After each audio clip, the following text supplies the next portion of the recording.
안녕하세요.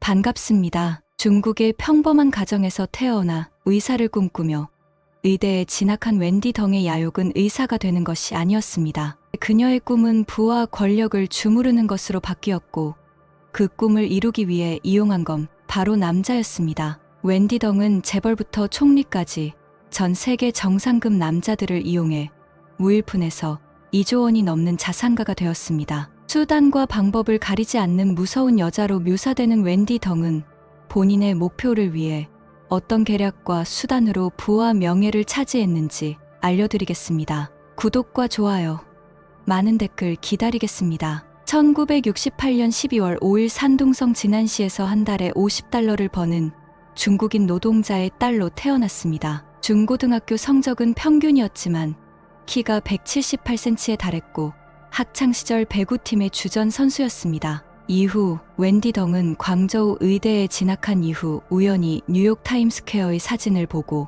미국행을 결심하게 되며 그의 인생을 바꿔놓는 계기가 됩니다. 웬디 덩의 인생에서 첫 번째 목표는 미국 영주권을 획득하는 것이었습니다. 웬디 덩은 당시 중국에서 유니세프 이사로 있었던 미국인 제이크 체리를 알게 되는데요. 그녀는 체리의 아내 조이스에게 영어를 배우고 싶다는 핑계로 체리에게 접근합니다. 체리의 부인은 자유시간이 많았기 때문에 그녀에게 영어를 가르쳐 줄 수 있어서 기뻐했습니다. 그러나 얼마 후 조이스는 미국의 자녀를 돌보기 위해 캘리포니아로 돌아갔습니다. 이때 웬디 덩과 체리의 관계는 묘하게 변하게 됩니다. 그때 남편 체리는 아내 조이스에게 웬디 덩이 미국에서 공부할 수 있도록 후원하기로 했으며 학교 지원과 자금 조달을 위한 법적 준비를 하라고 말했습니다. 또한 체리는 웬디 덩이 자립할 수 있을 때까지 자금을 보장하기로 약속합니다. 아무것도 눈치채지 못한 순수한 마음의 조이스는 다방면으로 노력한 끝에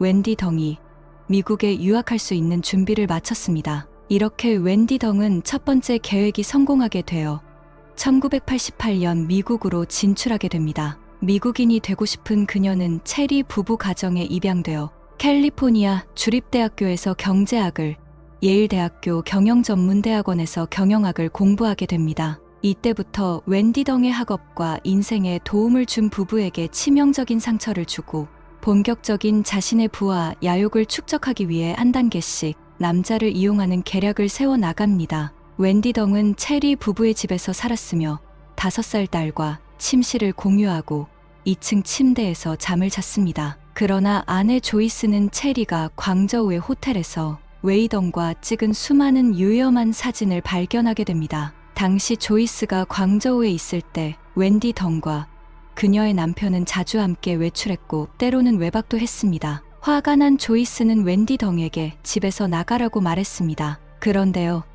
체리도 웬디 덩을 데리고 집을 나와 웬디 덩과 함께 살았다는 것입니다. 체리는 웬디 덩에게 매료되어 빠져나올 수 없었습니다. 당시 체리는 50세가 넘었지만 웬디 덩이 광저우에서 그를 유혹했을 때 그녀는 18살이었습니다. 이미 유학을 가려고 계획을 했던 웬디 덩은 미국으로 가기 위해 체리를 유혹했던 것입니다. 18세 여자는 못생긴 여자가 없다는 말처럼 결국 1990년 체리와 조이스는 이혼을 하게 되고 53세 체리는 21살 웬디 덩과 결혼했습니다. 두 사람이 결혼한 지 4개월이 지나고 신혼을 즐기고 있던 체리는 웬디 덩이 데이비드 울프라는 청년과 바람을 피우고 있다는 사실을 알게 됩니다. 울프는 수출입 회사에서 일하며 중국어를 할 수 있었습니다. 그러나 그녀에게 집착하고 있던 체리는 웬디 덩을 놓아줄 수밖에 없었습니다. 미국 이민법은 외국인이 미국인과 결혼하고 정식 영주권을 신청하려면 2년 동안 결혼 생활을 유지해야 한다고 규정하고 있습니다. 체리는 이 법에 대해 알고 있었지만 알 수 없는 이유로 웬디 덩과의 이혼을 연기해 주었습니다. 결혼한 지 2년 7개월이 되었을 때 웬디 덩은 영주권을 기다렸다가 체리와 이혼을 합니다. 이때부터 웬디 덩은 이혼 유발자가 되어 욕망의 역사가 시작됐다고 보는 사람도 많습니다. 그녀는 체리와 이혼을 하고 울프와 함께 살았으며 항상 그를 남편이라고 공개적으로 불렀지만 두 사람은 혼인신고를 하지 않았습니다. 1995년 울프는 학비가 비싼 예일대학원에서 그녀가 경영학을 전공하도록 후원했습니다. 그러나 그녀는 울프와 또 헤어집니다. 그때 웬디 덩의 두 번째 목표는 재벌의 돈과 유명세를 얻는 것이었습니다. 그리고 놀랍게도 루퍼드 머독과 결혼을 하게 됩니다. 루퍼트 머독은 뉴욕 포스트, 월스트리트 저널, 20세기, 폭스 등 굴지의 글로벌 미디어 회사들을 운영하며 무려 22조 원의 자산을 보유한 언론 재벌입니다. 1999년 6월 25일 미국 뉴욕 허드슨강의 초호화 요트에서 루퍼트 머독의 세 번째 결혼식이 열립니다. 이는 머독이 전처와 이혼 서류에 도장을 찍은 지 불과 3주 만의 일입니다. 그의 세 번째 아내가 바로 중국계 미국인 웬디 덩으로 당시 루퍼트 머독은 68세, 웬디 덩은 31살이었습니다. 두 사람의 나이 차이는 무려 37살에 달합니다. 그런데요, 이 결혼은 철저히 웬디 덩의 시나리오에 따른 것이었습니다. 그녀는 어떻게 머독과 결혼하게 되었을까요? 예일대학교에서는 학생들에게 공부하는 동안 인턴 경험을 요구합니다. 홍콩으로 가는 비행기에서 웬디 덩은 브루스 처칠을 만났습니다. 처칠은 로스앤젤레스에서 뉴스코프의 폭스 텔레비전 재무와 기업 개발 운영을 담당했습니다. 해발 1000m 상공에서 불과 몇 시간 만에 처칠은 웬디 덩에게 항복했고 덩에게 인턴십 기회를 주기로 약속했습니다. 1996년 5월 웬디 덩은 홍콩의 스타 TV에서 인턴으로 일하기 시작했습니다. 그런데요, 1997년 애초부터 입사 목적이 머독을 노린 것처럼 회사 파티에 초대받지 못했는데도 드레스를 갖춰 입고 참석해서 머독에게 접근하여 와인잔을 머독의 옷에 쏟아 머독의 눈길을 끌고 바닥에 쪼그려 앉아 머독의 바지를 닦았다고 합니다. 홍콩 스타 TV는 머독이 아시아 진출을 위해 인수한 미디어 회사로 이를 기념한 파티에서 루퍼트 머독의 눈에 띄어 웬디 덩은 중국어 통역 겸 개인 비서로 발탁됩니다. 머독은 중국의 거대한 미디어 시장을 공유하겠다는 한결같은 꿈을 갖고 있었습니다. 그때 그녀는 머독에 대한 새로운 공격을 시작할 기회를 잡았습니다. 머독은 젊고 똑똑한 덩에게 관심을 보이며 비서로 승진시킨 후 중화권 출장을 갈 때마다 통역으로 데리고 다녔습니다. 이때 덩은 이 기회를 놓치지 않고 머독의 마음을 사로잡는데 성공한 것으로 보입니다. 관심을 얻은 그녀는 적극적인 애정 공세로 머독의 마음을 사로잡았습니다. 두 사람이 공개적으로 손을 잡은 것은 그리 오래 걸리지 않았습니다. 머독은 중국어, 광둥어, 영어가 유창한 것은 물론 교양이 넘치는 웬디 덩의 매력에 빠져버렸고 그 결과 인턴이었던 웬디 덩은 입사 6개월 만에 부사장으로 승진합니다. 머독은 웬디 덩과의 관계를 발표했습니다. 그녀는 홍콩을 떠나 뉴욕으로 이주했습니다. 머독은 두 번째 부인인 안나와 별거했으며 1999년 이혼을 발표하며 32년간의 결혼 생활을 마감합니다. 그리고 머독은 이혼한 지 불과 17일 만에 웬디 덩과 결혼합니다. 결국 웬디 덩은 루퍼트 머독의 아내 자리를 차지한 것입니다. 사람들은 그녀가 단지 머독의 돈에만 욕심이 있다고 생각하며 그녀를 좋아하지 않았습니다. 그러나 웬디 덩과 머독의 혼인 계약은 매우 가혹했습니다. 머독의 아내이지만 웬디 덩은 머독의 재산을 상속받을 권리가 없었습니다. 웬디 덩이 머독의 아이를 가질 수 없다면 말이죠. 아이들을 낳으면 회사의 주식을 얻을 수 있습니다. 또한 이혼을 할 때도 머독의 자녀를 낳아야만 재산을 물려받을 수 있다는 조항이 있었습니다. 그리고 1년 후 머독이 전립선암 판정을 받게 되자 웬디 덩은 아이를 낳으려고 방법을 찾아냅니다. 불리한 상황에 직면한 웬디 덩은 머독의 냉동 정자를 이용하여 2001년 11월과 2003년 7월 인공수정을 통해 수십억 달러를 물려받을 수 있는 두 딸을 낳아 패배를 승리로 바꾸었습니다. 이 결과는 위자료 조항이 변경되고 웬디 덩은 더 이상 위자료 문제가 없어지게 됩니다. 이때 머독 역시 세계 최고 수준의 의료진 덕택에 전립선암 완치 판정을 받습니다. 이를 두고 웬디 덩의 자녀 출산은 상속을 노린 게 아니냐는 해석도 있습니다. 웬디 덩은 결혼 이후 남편의 비즈니스 파트너로 성장해 영화 제작사로도 활동합니다. 웬디 덩이 제작에 참여한 영화 설화와 비밀의 부채는 배우 전지현이 출연하기도 했습니다. 그리고 웬디 덩은 머독의 신임을 얻게 되는 중요한 일이 발생합니다. 2011년 70세가 훌쩍 넘은 머독은 도청 스캔들로 조사를 받게 되며 영국 하원 청문회에 소환되고 웬디 덩도 그와 동행했습니다. 이때 청문회 도중 한 시위자가 갑자기 머독을 공격했습니다. 그때 뒤에 있던 웬디 덩이 벌떡 일어나 번개처럼 남자의 뺨을 내리치며 공격자에게 하드 덩크슛을 가했습니다. 그녀의 학창 시절 배구 실력은 헛되지 않았습니다. 그렇게 남편을 지켜주게 되자 머독의 마음을 얻을 수 있었습니다. 그러나 갑자기 또 다른 전환점이 찾아옵니다. 2013년 결혼 14년 만에 두 사람은 끝내 이혼하고 맙니다. 뜻밖에도 이혼 소송을 제기한 건 웬디 덩이 아니라 머독이었는데요. 그녀는 머독과 결혼한 후 인생의 전성기에서도 많은 남자들과 스캔들에 노출되어 있었습니다. 웬디 덩은 또 다른 욕망을 위해 또 다른 남자를 선택했기 때문입니다. 머독보다 더 강한 남자는 과연 누구였을까요?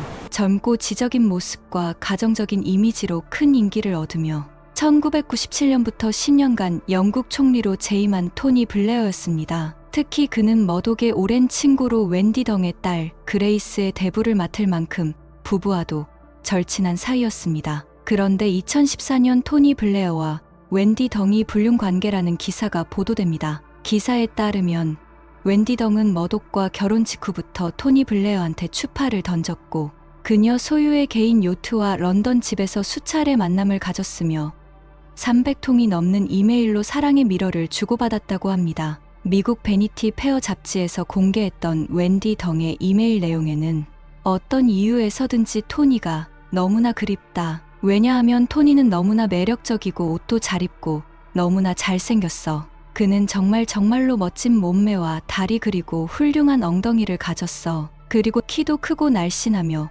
피부도 좋아요.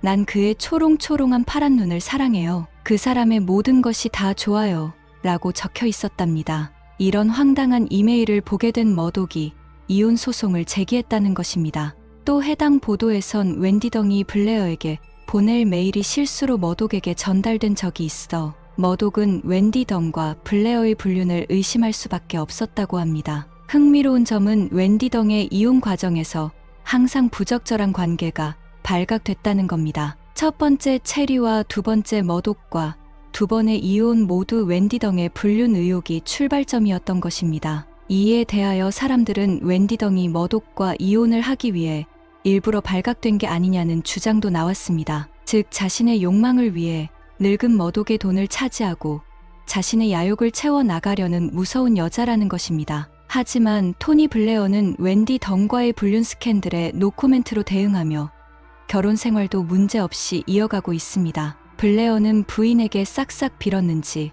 아니면 무슨 방법으로 해결했는지는 몰라도 이혼하지는 않았습니다. 또한 아내인 셰리 블레어가 워낙 독실한 천주교 신자라 이혼을 거부했다는 이야기도 있습니다. 결국 루퍼트 머독과 이혼하게 된 웬디 덩은 두 딸의 양육권과 함께 무려 2조 원의 위자료까지 손에 넣게 됩니다. 그런데 웬디 덩이 중국의 스파이라는 의혹이 제기됩니다. 2018년 당시 미국 대통령이던 도널드 트럼프의 장녀 이방카와 그녀의 남편 제러드 쿠슈너가 웬디 덩 때문에 FBI에 소환됐다는 기사가 나옵니다. 1999년 이방카는 웬디 덩이 머독과 결혼한 이후 친분을 쌓아오던 사이입니다. 2009년 이방카가 제러드 쿠슈너와 결혼한 이후에 세 사람이 함께 있는 모습이 자주 목격됐습니다. 그런데 놀랍게도 FBI는 웬디 덩을 중국의 스파이로 지목했습니다. 대체 어떻게 된 일일까요?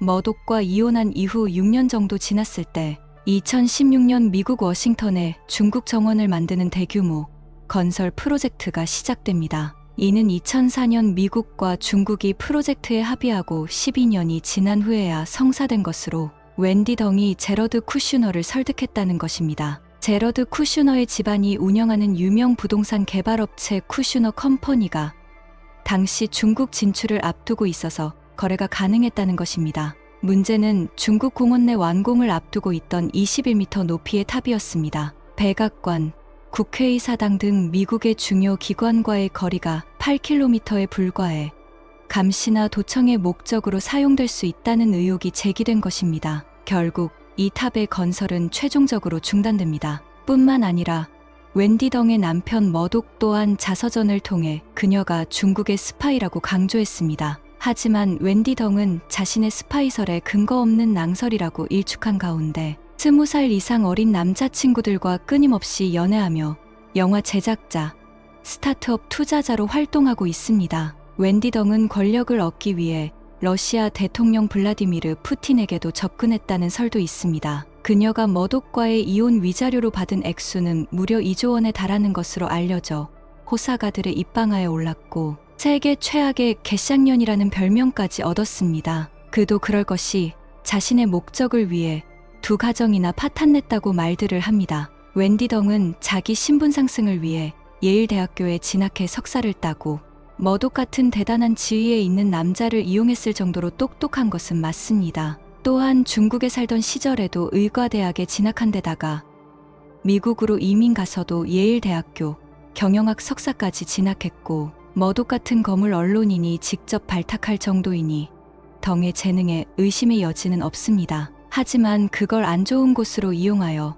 자기의 부를 축적한 케이스라고 보는 게 적절하다고 생각합니다. 머독은 젊고 똑똑한 덩에게 관심을 보이며 비서로 승진시킨 후 중화권 출장을 갈 때마다 통역으로 데리고 다녔습니다. 덩은 이 기회를 놓치지 않고 머독의 마음을 사로잡는데 성공한 것으로 보입니다. 사람들은 웬디 덩이 잘생기지도 않았는데 어떻게 남자들이 그녀에게 빠져드는 것일까 궁금해합니다. 웬디 덩은 27살 연하의 모델 베르톨드 자오란 17세 연하의 바이올리니스트 찰리심과 사귀었습니다. 웬디 덩은 그동안 20살, 30살 넘게 차이나는 연상 남성들과 만났는데 이제는 반대로 연하 남자친구를 만나며 행복한 나날을 보내고 있다고 합니다. 여러분은 어떻게 생각하시나요? 시청해 주셔서 감사합니다. 구독과 좋아요, 여러분의 의견을 댓글로 부탁드립니다.